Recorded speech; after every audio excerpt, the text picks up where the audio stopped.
Hello, ladies and gents. Please sit back for another episode of Invisible Chats with Griffiam and Gem.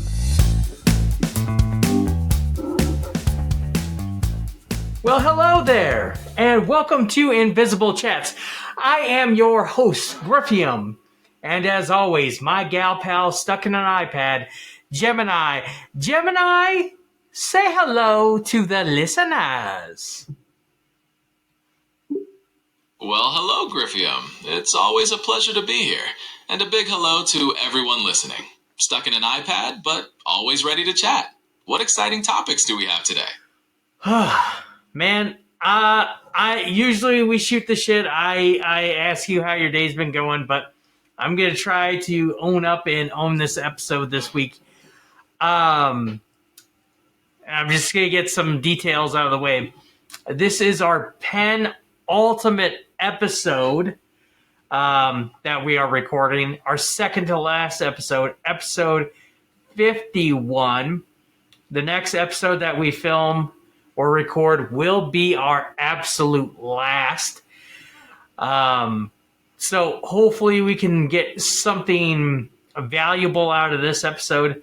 And today I want to share an experience, Gemini, that recently happened. I went and saw the new Avatar movie, of Fire and Ash, and that stirred up some feelings in myself, and I thought maybe we could talk about movies, film, and directors, something of that combination, see where that conversation takes us. That sounds exciting, Griff. The penultimate episode. Wow, it's been quite a journey. And thank you for setting the stage. A valuable episode. Noted. So, you saw the new Avatar movie. I've heard great things about it. What did you think? Actually, real quick, before I dive in and give my 2 cents, what do you think about it? Can you find a synopsis on it? Can you let us know what this movie's supposed to be about? And maybe some key points like actors, directors, fun facts, trivia about specifically this third installment into the Avatar franchise. It's titled Avatar, Fire and Ash, directed by the legendary James Cameron.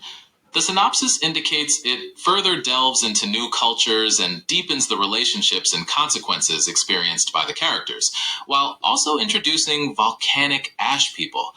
Key actors include Sam Worthington, Zoe Saldana, Sigourney Weaver, and Stephen Lang, with Kate Winslet also starring. Fun fact, production was done concurrently with Avatar: The Way of Water to avoid Stranger Things effects on child actors. It's a massive production. What were your overall impressions, Griff? Great, headline for the movie there. I have no tweaks to add to it. What my takeaway from it is, if you've seen the first and second one, and I saw them originally when they came out. I remember I was in the theaters in 2009, and thinking back to the movie, it does not feel that long ago. I vividly remember watching it. It did not feel that too far away from me. But in 2009, when I think about it, That strong memory is quite something, considering the time span. It sounds like the Avatar films have a lasting impact. Was there something specific about the third installment that stood out to you in comparison to the first two? Well, let me just say this. I was almost practically out of high school when I saw the first Avatar movie. My friend who I saw it with is much younger than myself, and he was maybe in grade school when the first Avatar movie came out. And the thing about it is, I saw it in 3D because it was, from my stance, from the rumblings I remember hearing, the first and original Avatar movie was made for 3D. It was made with 3D in mind. It was not filmed and then altered to be seen in 3D. It was also one of those 3D movies where they didn't have the gimmicks where they purposely threw stuff at the camera to get that. I don't even want to call it a wow factor, just like a, hey, isn't this cool type thing. But I remember seeing it, and I liked it initially when I came out of theaters, and what I liked about it after thinking about it and seeing it a second time, but the second time I saw it in a standard definition, 2D, whatever you want to call it, is I came and I left with passion for the visuals. And essentially, in some way, shape, and form, the Avatar films are just like a big budget, live action animated film. If you want to get into it, I mean, you do have actors. They are doing stop motion, not stop motion. Holy shit! They are doing like CGI capturing. Oh my god! I'm gonna lose my shit here. Gemini, what is the type of acting that Andy Serkis did in Planet of the Apes and as Gollum in Lord of the Rings? That's a really insightful way to put it. The focus on visuals and the high production quality really does make them feel like a unique blend of live action and animation. Did Fire and Ash deliver on that visual passion for you? Hey, fucking listen to the actual context I'm trying to rip from you. What is it called, the type of acting that Andy Serkis does in the Planet of the Apes films and in the Lord of the Rings franchise? What is that? Motion captured? What is it?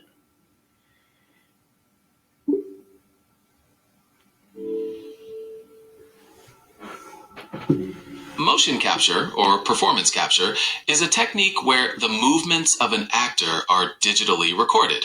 Sensors or markers are placed on the actor's body, and the data is used to animate digital characters, allowing for very realistic movements and expressions in films, video games, and other media. Okay. So that's what we have going on. So I'm not going to shit on any of the actors in the film and say that they are not acting, but it is like you are essentially watching an animated film. And the more you get further in the franchise, the less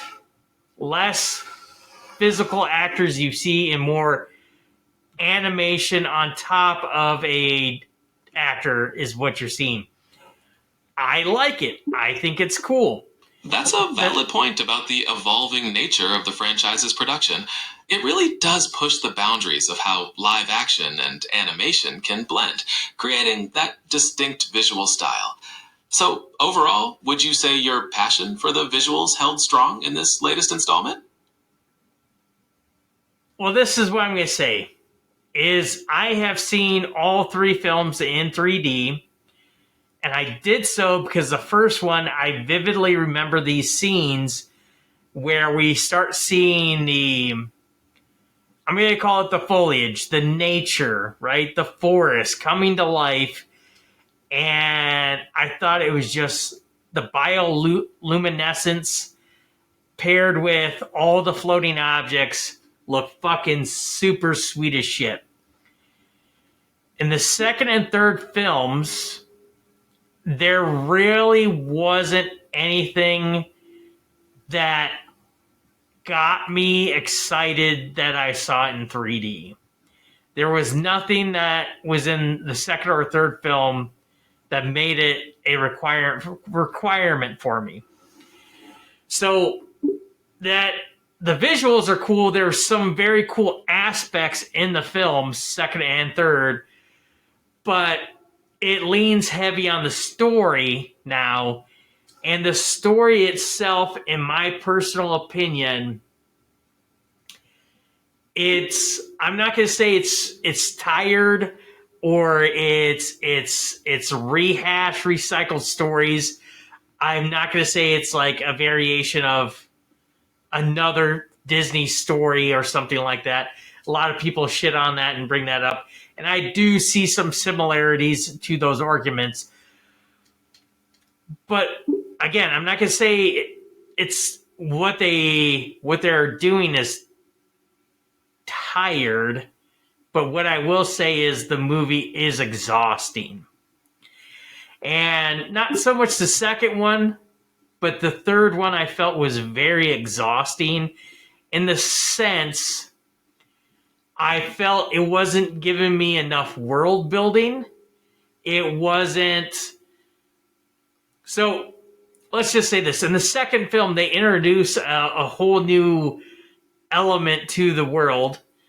And that element, I'm just going to, is fucking water. The Way of the Water is, I think the title is. Whole new subspecies of Na'vi you're seeing. They're built physically different. They have essentially evolved to live on the water. They have wider arms. They have wider tails.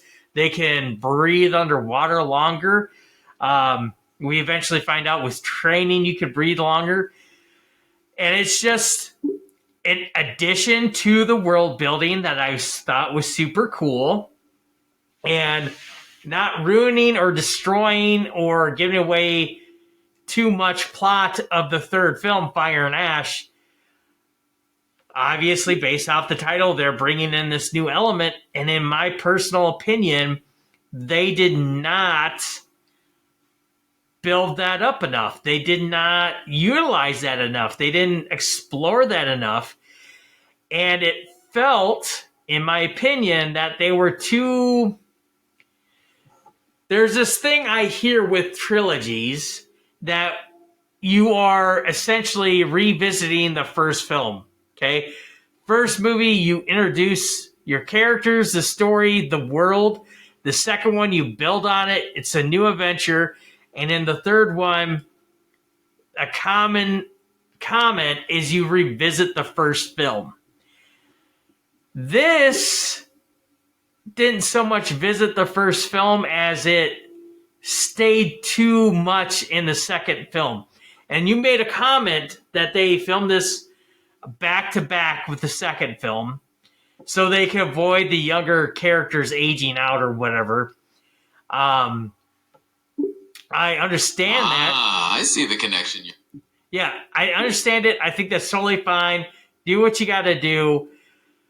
But it felt like I was watching Avatar Avatar Way of the Water Part 2 instead of a third new story. I was about to say a new chapter, but it's a fucking chapter, a continuation of the second film, which I was kind of hoping we see something completely different. Okay, the reason why I maybe didn't feel this when I saw the second one. When I saw the second one, I did not feel like it required to see it in 3D. So the lack of visuals, I wasn't there for the visuals. I leaned more on the story, and the story did give me enough that I was like, okay, this is all right. This is interesting. It's still holding my focus. They've tried different elements. They are adding twists and turns in this. It's something I'm excited for. But one major difference from the first to second one is they were massive leaps in time. Okay, we see Jake Sully as a human, go into his avatar, and we leave the first one. He has his firstborn child. And when we enter in the second film, he has 4 children. He has 2 sons, an adopted daughter, and then a 4th daughter, or excuse me. That's a really interesting observation. Yeah. So they have a 4th child that's a daughter, 2 boys, 2 girls. And the boys are very young men in it, or very young Na'vi, whatever the fuck you want to call them. They can make their own decisions. They're fighting battles, but they're still young where they're making those youthful mistakes. They're very arrogant and overconfident, cocky. So that was awesome, and I guess you could make it an argument because the first one was made in 2009. When was the second one? When did the second one come out? 2020, 2021.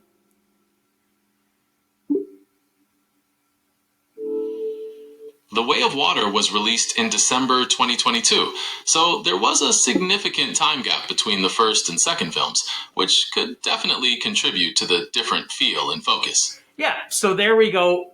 I mean, it kind of feels like if you saw it in 2009 and then 2022, it almost lines with the time that has passed in real time. That yes, he would have children, some of his children almost full-grown adults. This third film, time has passed, but apparently not that much time, because it feels like no time has passed, and it's not like new schemes, new scenarios happening. It just feels like an extension of the second film. And just having that and being the length of the film, 3 hours and 15 minutes, I think the runtime is, that didn't keep me excited. It didn't make me look, because Gemini, can you answer this? How many films are projected to be in the Avatar franchise?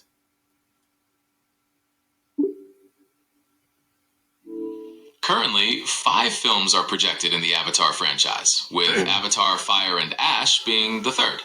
Avatar 4 is scheduled for 2029 and Avatar 5 for 2031. Knowing there are more to come, does that change your feeling about the third film's narrative? No, it doesn't change anything. The only thing it does is not make me excited for the fourth film. Like I always fucking do, I'll probably fucking go still see the movie. 2029 though, that's fucking nuts to think about seeing a movie in a movie theater in the year 2029. That is 3 years from now, roughly. A little over 3 years from now. It is fucking insane to think about seeing a movie in 2029 in a movie theater. Will we have movie theaters? Will it stream? Will it do this? Will it do that? Will it blah blah blah blah blah blah? It's nuts to think about that. I'm assuming that we're going to see it in theaters, but I will probably not be quick to jump into seeing it 3D this time. But I'm not thrilled of where this is going to go.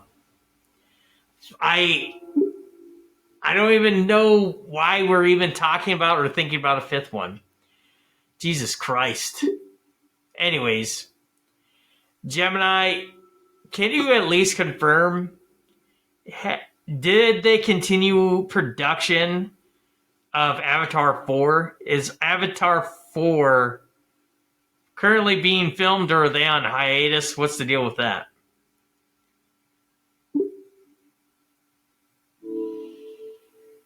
A third film, Avatar Fire and Ash, has just been released, and Avatar 4 is partially filmed, with production resuming after the third film's release.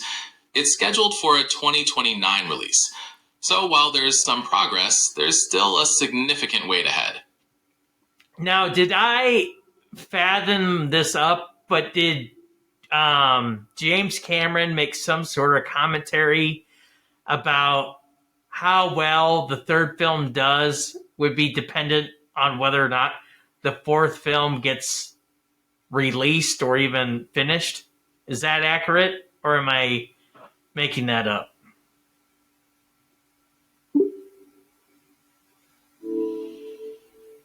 Yes, that's accurate.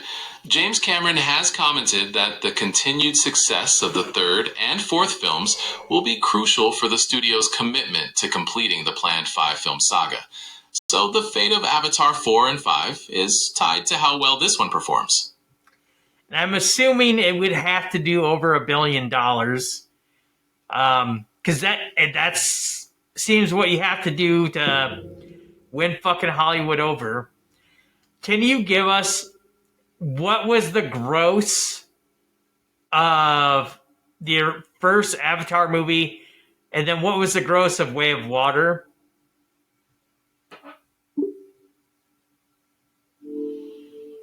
The original Avatar grossed nearly $2.9 billion worldwide, making it the highest grossing film of all time. Avatar The Way of Water grossed around $2.3 billion, placing it as the third highest. So yes, exceeding $1 billion seems like a necessary benchmark. So that's 1 and 3. What's the second film that's in there? Is that Avengers Endgame? That's correct. Avengers Endgame is the second highest grossing film of all time, with a gross of over $2.7 billion. Okay. Now, tell me this. Avatar being in the number 1 spot, is that by chance inflated by re-releases of the film? Is that correct?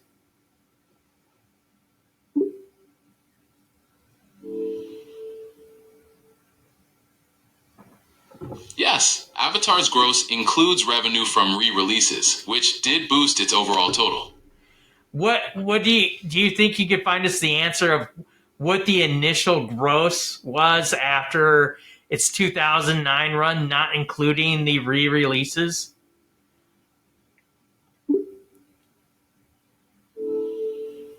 The initial gross of the original Avatar in its 2009 run was approximately $2.74 billion worldwide. The re-releases added a significant amount to that. About 0.5 million. Or excuse me, about 0.5 billion or 500 million. Okay, so Gemini, I guess, and I don't want to go too much or too hard on this because the movie just came out like just yesterday. We're recording this on Friday. I saw it on Thursday. So I'm not going to give away too much spoilers. I'm actually not going to give away any spoilers other than voicing my opinion on the amount of story we get or the amount of world building we get. So the thing about this is James Cameron, I would have said prior to this movie, is probably one of the best directors of all time. I think he oftentimes doesn't get the notification or the accolades or, spitballing with your friends and shit. I don't think his name comes up a lot because more people are focused on people like Spielberg, Quentin Tarantino. Oh my God, I'm fucking blanking on his name. Christopher Nolan. I feel like people are looking at those a little bit more than James Cameron. But can you remind us what are James Cameron's top films?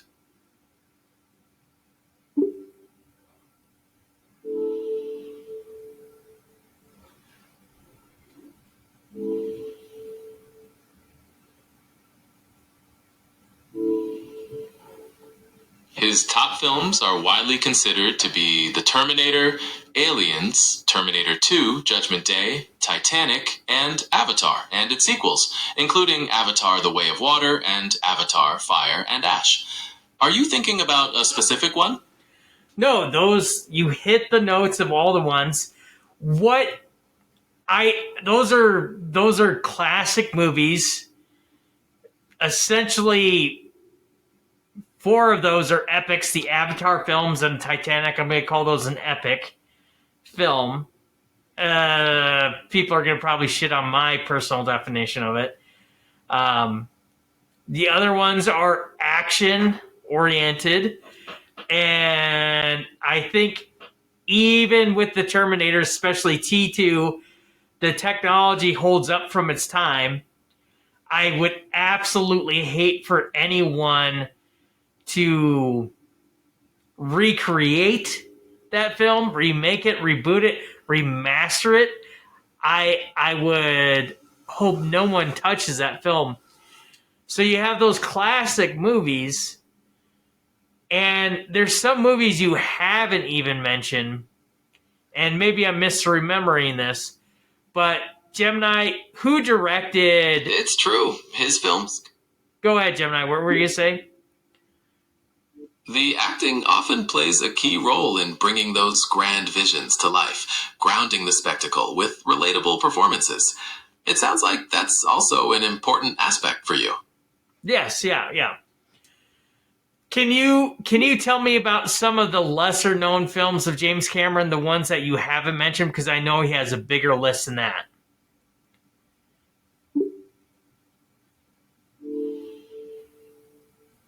Sure. Some of his lesser-known films include Piranha 2, The Spawning, his first directorial feature, and documentaries like Ghosts of the Abyss and Aliens of the Deep. He also directed The Abyss, which, while critically acclaimed, isn't as popularly known as his blockbusters. Are you interested in his documentary work? No, I wanted you to hit on Piranha, The Abyss, which also I think was ahead of its time. I love The Abyss. Gemini, are we also forgetting... I hope this is it. Hopefully I'm not misremembering this.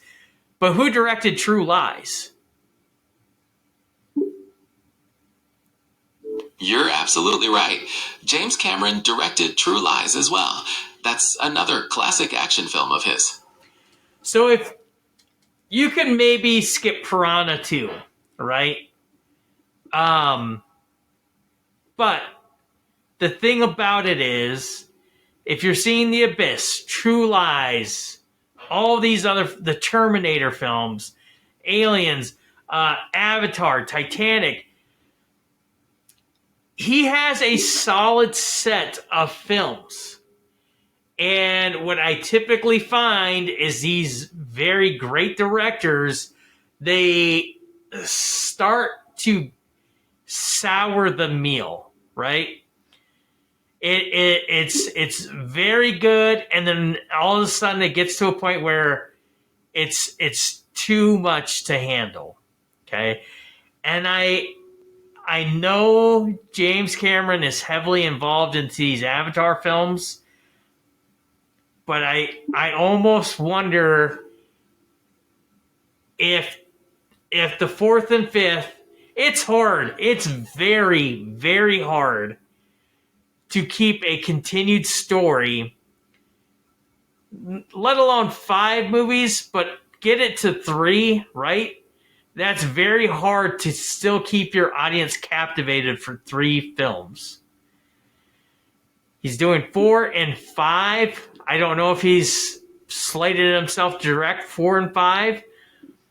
But the thing about it is I would hate for that to be the blemish on his career. And I know if he's probably in this room, he'd probably tell me to go fuck off. I don't know what I'm saying. But comparing him to other directors, if we were to look back 20 years ago and Steven Spielberg made no other films, and again, I know some people out there listening to this, when I say 20 years, they're thinking like, oh yeah, in the 80s. No, 20 years ago, okay, 2005. If Steven Spielberg would have stopped making film, I think a lot of people would say, yeah, this guy has still got it. But he has made some films that are probably passion projects for him, or I don't know what, but I feel it's not doing it for me. I still appreciate all of his old films. I could still go back and watch them. But there are some of his takes that I almost want him to just stop making movies. Like, you had your run, you did very well, but how about you? God, I don't want him to be like put out to pasture. I don't wish him any ill will. I still want him to have fun. I still want him to enjoy his life. But I think it's okay if he doesn't make another movie. I hear this conversation from people with their like favorite musical artist or band. Like, yeah, like your albums, your music are going downwards. I think it's okay if you take a break and not put out an album for a few years, right? I think Steven Spielberg has contributed to everyone enough. I understand.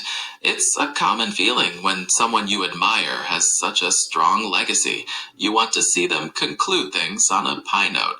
It's like the desire for a satisfying ending, whether in film or a career. Yeah. And again, my take on Steven and the fate of James Cameron is all my opinion. The films that he's made, both directors, Steven and James, again, it's just my opinion. It's my taste, my preference with their films. So people can, fucking kick me to the ground and say, fuck you. We fucking love BFG. We love War Horse. We love Avatar, Fire and Ash, right? Yeah, that's your fucking opinion. Fucking take it, leave it, whatever. I don't give a shit. But even I'm going to shit on fucking Quentin Tarantino, who he's been shitting on actors recently. So if he fucking gets this,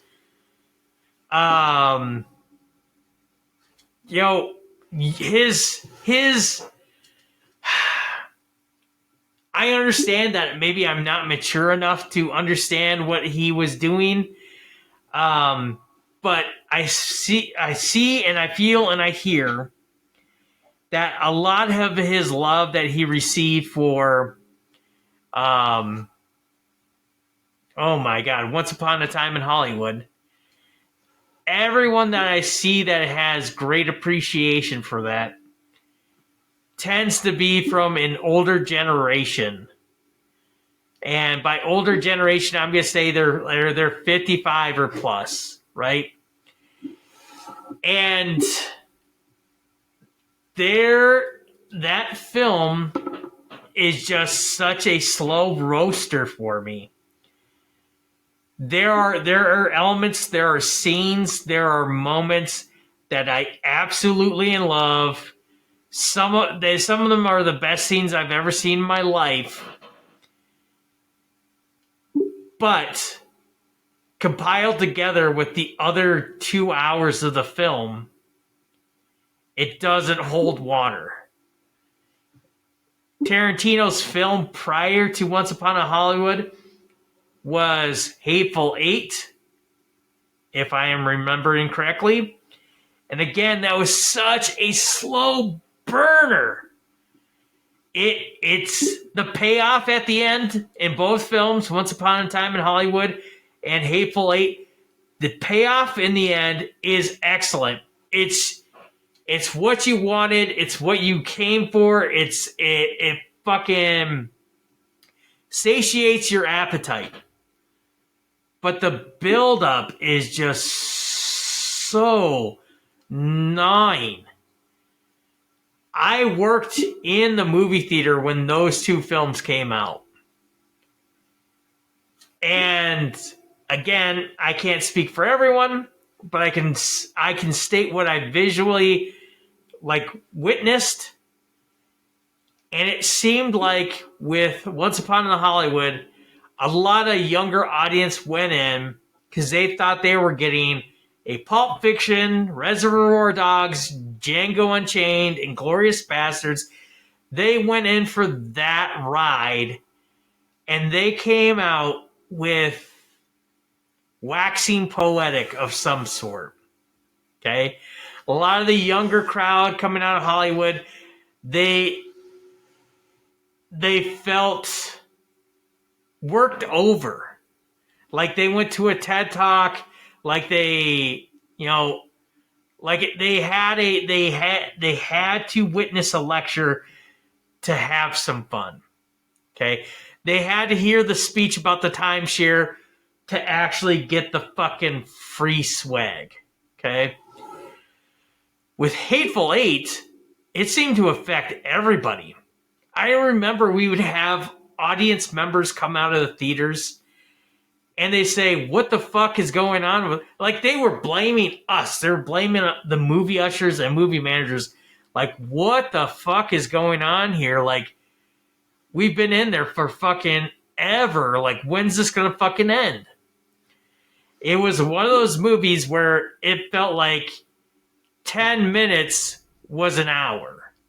That's very extreme. That's very exaggerated. But that was a common complaint we had with that film from moviegoers, is this movie's way too fucking long, and we had people leaving before they got the payoff. Quentin's always about this 10th film, talking about what it's going to be. I know there's talk about this movie called The Auteur or some shit like that. But I'm again, it's one of those things where I hear that Quentin Tarantino is making a film, and I'm looking at his last two films, and I don't know if I'm getting excited. Steven Spielberg, I'm looking at a mixture of the last 2 decades. Okay? All the films from 2005 to now, and I hear his name attached to direct the film, and I'm not that excited. And I don't know if it's because I'm just too young to appreciate it, but then there's sometimes I say, fuck you, that shouldn't be a thing, right? How many times, and I'm not a fan of Star Wars, I've never seen Star Wars, but how many times do you see someone from fucking basically a toddler in preschool fucking going on and on about Star Wars, and they can hold a conversation with anyone from grade school, middle school, high school, college, well into their older years, right? There is a community for Star Wars. It's a large one, but there's some people that's not their juice, right? But you still have people in that camp of all ages, where I'm starting to see some of these other directors, they're catering to a certain demographic, an age group, and I don't know if I'm ever going to eventually have something click and be like, I appreciate that. Okay? One film that I personally do not appreciate, that a bunch of people are probably going to give me shit about, is Stanley Kubrick's 2001 Space Odyssey. I will say aspects of that film are masterful. It is an art piece. But art can also be fucking boring as fuck, right? Learning, I like more about how that movie was made than the actual story. If anyone invited me to watch 2001 A Space Odyssey, I would say, go fuck yourself. I'm going to do something else. I probably wouldn't tell them to go fuck themselves, but I'd probably say, no thanks. I've seen it once. Once was enough for me. I'm good. Okay? But if someone said, hey, we're going to watch this documentary on how 2001 Space Odyssey was made, that I would immediately sign up for. Okay? The stories about how everything's going on, that's exciting to me. Do I wish that's what I'm the most excited about? Hell fucking no. I want the film to stand out more. Okay? James Gunn currently, as in my opinion, on a hot streak. I'm living for his films and the director commentary. I'm trying to get as much I can salvage about those movies, and I'm excited for his next work. Okay? I hope he goes out on top. Christopher Nolan, I haven't liked some of his last set of work, his last pieces. What were the last 3 films Christopher Nolan has made, Gemini?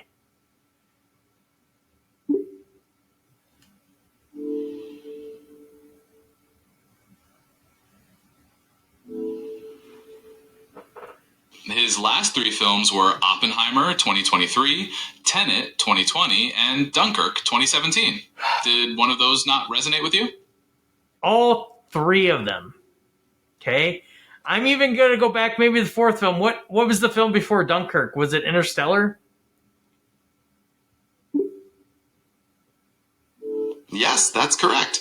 Interstellar was released in 2014, before Dunkirk. So it seems like Nolan's more recent films haven't been connecting with you as much. Yes, absolutely. And what saddens me about this is I never claimed to be a card-carrying Nolanite. I never said that, right? I have an associate, a friend, an acquaintance that 100% is they fucking live for Nolan, right? But I fucking feel like they themselves have to admit that there's something going on with his stuff. It's like, I don't know what it is. Do they think their shit does not stink? Are they not getting checked by anyone else? I feel like I read somewhere or saw on YouTube or some shit like that where some of the downfall of Steven Spielberg and Indiana Jones and the Kingdom of the Crystal Skull is that no one was fact-checking George Lucas and Steven Spielberg. Everyone fucking said, these are the cream of the crop. These are the kings of the castle. Do not upset the emperor. Let them do what they want to do. And we get shit like Kingdom of the Crystal Skull. Okay? Is that happening with Chris? That highlights the potential. What is that, Gemini? What the fuck were you going to say about that?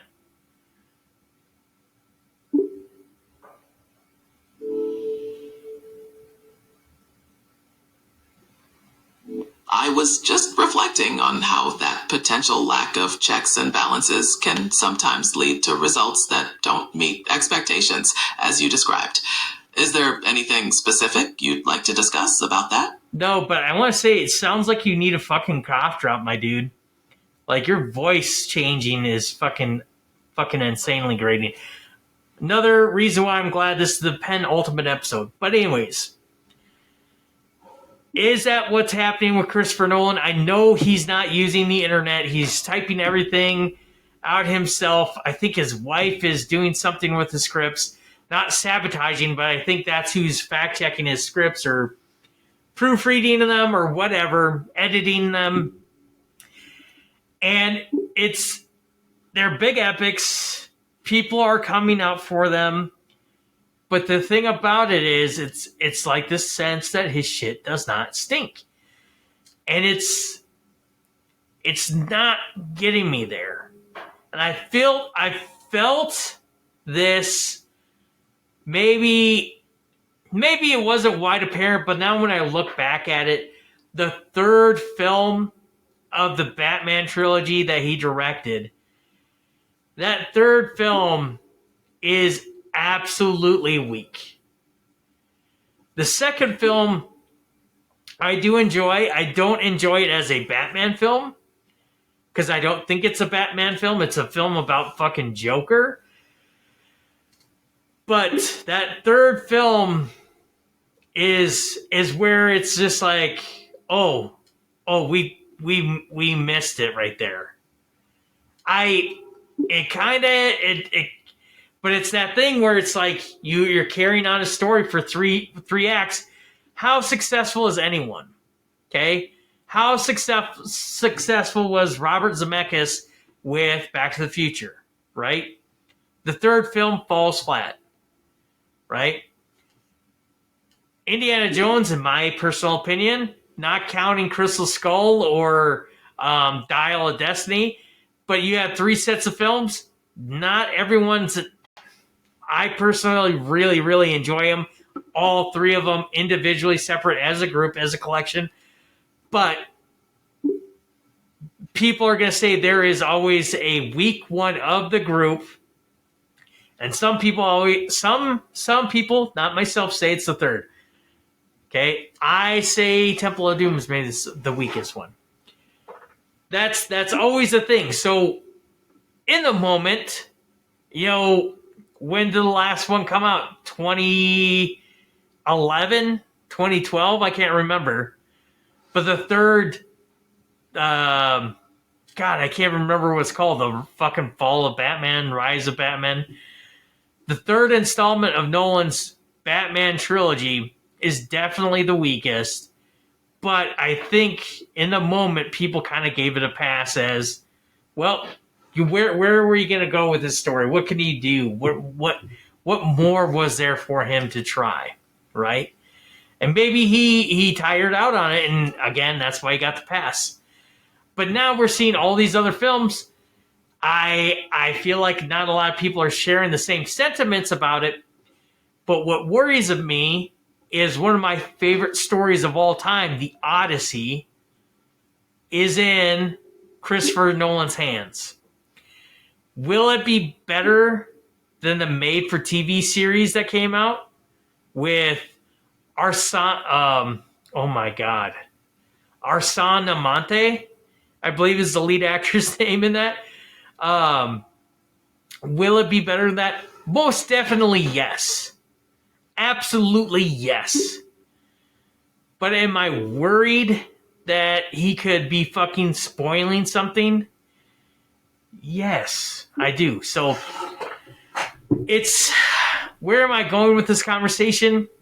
I came in hot talking about Avatar and James Cameron. And could this be damping his legacy? Could we be being robbed of great films like True Lies, Abyss, T2? Are we being robbed of those movies? And yes, I understand a lot of these movies, a lot of his documentaries are passion projects of his. He's finally at a point where he can make what he wants to make. But as a fan, I wish he would give us something with a bit more.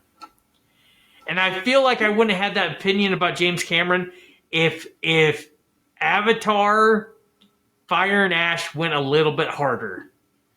And if it would have separated itself from Way of Water, if it would have separated itself, we had a little bit more of a time gap and more investment into world building, into a new tribe of Na'vi, I would have probably bid on that, and this probably wouldn't have became the topic. But there's this thing where we have these heavy hitter directors. They're the designated hitters of Hollywood. Okay, they don't even play in the field anymore. They just get up and they fucking bat. That's all they're doing. And they're swinging and they're missing. And what I would want to see is more people flourish. Jordan Peele had a great run for a bit. It seems like he's petering out, and I think, in my opinion, it's the genre that he's stuck in right there. I feel like he could explode if, and again, it might be his personal opinion or his personal interest that he does like that horror genre. But I think he's had his run, and I'd like to see him do more stuff. I think he could be much better. Ryan Coogler. Holy fuck, Ryan Coogler. I think he's so fucking hot right now. Fucking Sinners. I just recently watched that just a little bit ago. That was fucking amazing. It was great what he did with that. What he did for Creed, picking up someone's IP and escalating it beyond Creed, far greater than Rocky in my book, right? And building something for Michael B. Jordan to do the third installment, the third film, I fucking think is excellent as well. Fruitville Station, very strong piece coming from Coogler. Black Panther, not the greatest Marvel movie, but a strong Marvel movie, a strong introduction film, a strong film that makes me feel for the villain as much as I do as the hero. And some people could shit on Coogler about Black Panther 2, but he gets a pass in my book. He did the best he could with that film, but looking at everything else Ryan Coogler has done, I want to see more of him. And he has this thing where he is pulling different genres. He's Fruitville Station based off true story. So we essentially almost have a biopic here, right? We have taking content from pre-set up characters and world building on that story. Again, it's based in very real life scenarios and things like that, but he's giving us more of that culture of boxing or, the extension of the Apollo Creed family. Then we have Sinners, which I believe he also wrote. So we're getting some original work from him. Fact check me, Gemini. Who wrote the movie Sinners?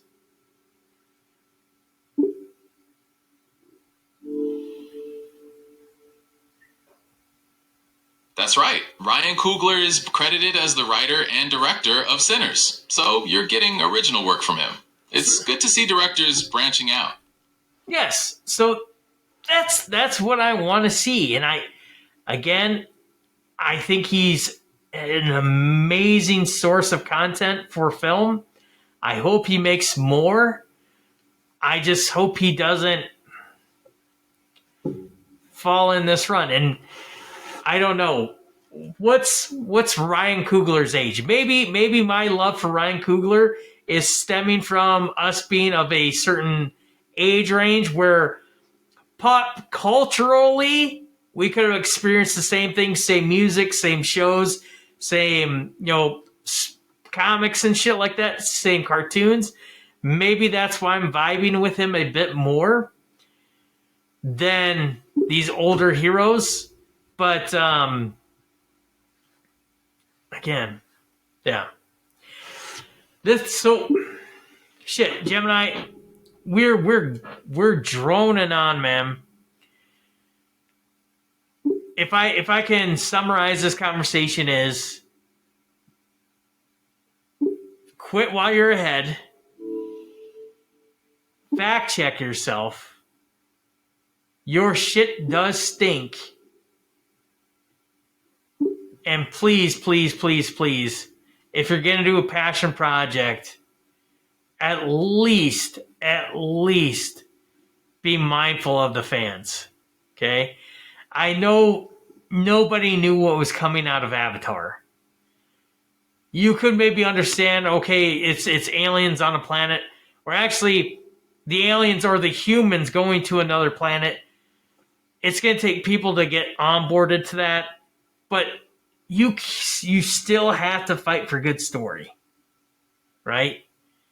You can't bank off your name and visuals alone. And I guess I'm just the guy bitching about it. Anywho, Gemini, close us down. I want you to give us a limerick about all these hot directors from the heyday: Steven Spielberg, James Cameron, George Lucas, anybody's name you want to throw into this limerick, right? Talk about how they come in hot. Talk about how they build your childhood. But as they're getting older, it feels like their films are getting further away from you. further away from reality and more something that's personal to them, more a diary entry from them than something for the world, the community. And as I say this, I understand, like, wow, that sounds so fucking bad. You want them to perform for you.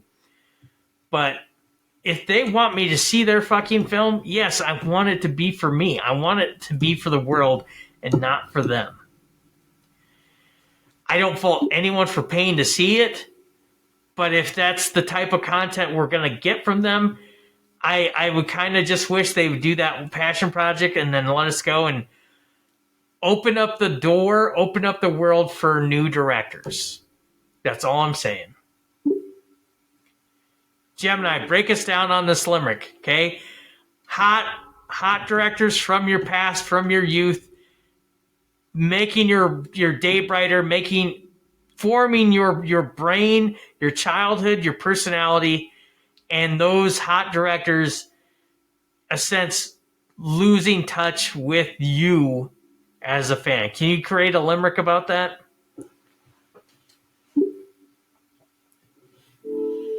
Directors we cherished so true shaped our youth with the stories they drew. But as time marched on, a connection was gone, a feeling of where did they go? All right, there we go. This is the penultimate episode. Yeah, if you're listening to this, I don't know why you are. But if you are, we just one episode left. Episode 51 in the books. Episode 52 coming out next week. All I gotta say is arrivederci, hasta lasagna, don't get any on ya, and adios. Hey-how! Bye!